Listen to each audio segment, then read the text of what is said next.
Good afternoon po family mga kapiesta, mga ka-followers, tanghalian na naman po kaya araw-araw fiesta na naman po Quezon City Drug Treatment and Rehabilitation Center. Ang niluto po nating tanghalian ng family ay nilagang baka po.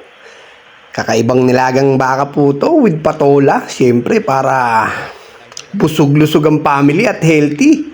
Thank you so much po family mga kapiesta. Chibuga na po tayo nito.